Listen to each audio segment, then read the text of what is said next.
এক বনে এক শেয়াল ছিল। সে অনেক দিন ধরে না খেতে পেয়ে প্রায় মরে মরে অবস্থা। সে একদিন বনের পথ দিয়ে যাচ্ছিল।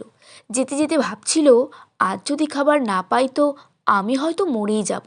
কিন্তু কি করে যে খাবার সংগ্রহ করব সেটাই বুঝতে পারছি না। আমি কয়েকদিন ধরে না খেয়ে এতই দুর্বল হয়ে পড়েছি যে আমার পক্ষে শিকার করা আর সম্ভব নয়। এমনিতেই শিকারগুলো খুব চালাক হয়ে গেছে আজকাল, কিছুতেই ধরা যায় না।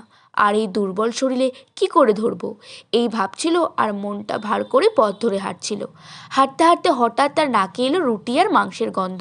সে যতটা সম্ভব দ্রুত ছুটে গেল গন্ধটা যেখান থেকে আসছে সেদিকে। সেখানে গিয়ে শেয়ালটি দেখলো একটা গাছের কোঠরের মধ্যে কিছু রুটি আর মাংসের টুকরো রাখা আছে।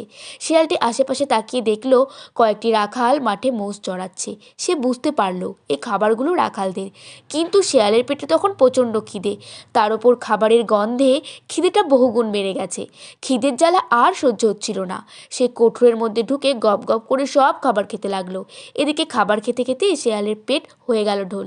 খেতে খেতে যখন আর পেটে জায়গা নেই তখন সে ভাবলো এবার তবে কোঠর থেকে বেরোনো যাক। কিন্তু চাইলেই কি আর বেরোনো যায়? শেয়ালটি যেই বেরোতে যাবে অমনি তার পেট গাছের কোঠরে আটকে গেল। অনেক চেষ্টা করেও আর কিছুতেই বেরোতে পারল না।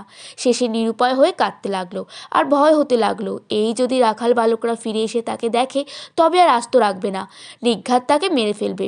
এই কথা ভেবে শেয়ালটি কাঁদতে লাগলো। সে সময় বনের পথ ধরে আরেকটি শেয়াল যাচ্ছিল।